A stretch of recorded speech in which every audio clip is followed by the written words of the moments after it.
कक्षा 6 व 7 की ब्रिज कार्य पुस्तिका प्रवाह भाग 2 का कार्यपत्रक 74 व 75 हल करेंगे। पेज नंबर 89 और 90 पर। देखिए पहला क्वेश्चन, नीचे दी गई 3D आकृतियों की सही संरचना को छांटकर सही का निशान लगाइए। यहाँ पर हमें ये एक शंकु की आकृति दी हुई है 3D में।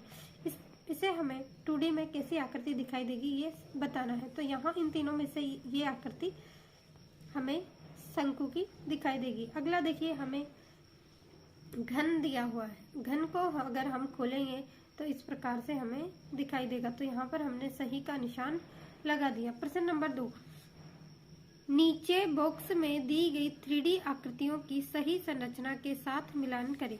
तो यहाँ पर हमें 3D संरचना दे रखी है और उसे हमें किस तरीके से हम उसे पेपर पर बना सकते हैं वो हमें बताना है। तो देखिए, अगर इस आकृति को हम खोलेंगे बेलन को तो ये इस प्रकार से हमारे पास दिखाई देगा। ये देखिए,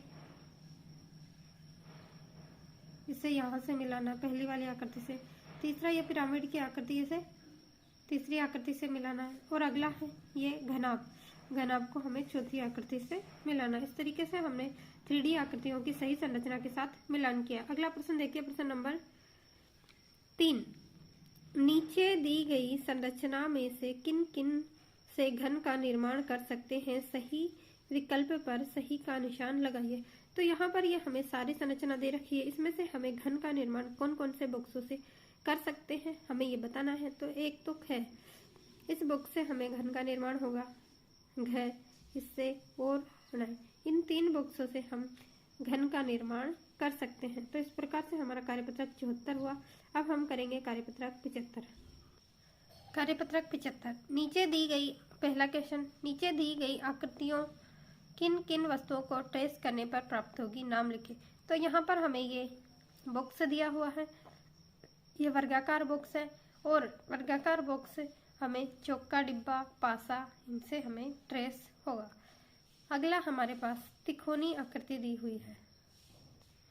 तो तिकोनी कोई भी वस्तु हो या फिर बर्थडे पे जो टोपी पहनी जाती है वो टोपी हो, तो इनसे हम इस त्रिभुज को ट्रेस कर सकते हैं। अगला है वृत्त। गोल बिल्कुल आकृति होती है, थाली बाल्टी गिलास, इनसे हम वृत्त को ट्रेस कर सकते हैं। अगला है आयत। आयत ईंट टेबल बक्सा माचिस ये सभी आयत के जैसे दिखाई देते हैं ऊपर से। क्वेश्चन नंबर 2, नीचे दी गई वस्तुओं से प्राप्त हुई आकृतियों पर सही का निशान लगाइए। तो यहाँ पर हमें देखिए, ये हमें एक घनाभाकार बॉक्स दिया हुआ है, इसलिए हमें ये आयत की आकृति पर सही का निशान लगाइए। अगला है वर्गाकार। घन है ये, तो ये हम वर्ग की आकृतियों से बना सकते हैं। यहाँ देखिए शंकु है, तो ये त्रिभुजाकार। ये गोला है, तो ये वृत्त। इस तरीके से हमने सभी सही आकृतियों पर इन पर सही के निशान लगा दिए।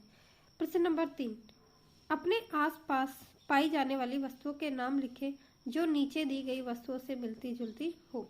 यहाँ देखिए गोल आकृति दिखाई रखी है, नींबू टमाटर कंचा संतरा फुटबॉल ये सभी गोल आकृतियां होती हैं।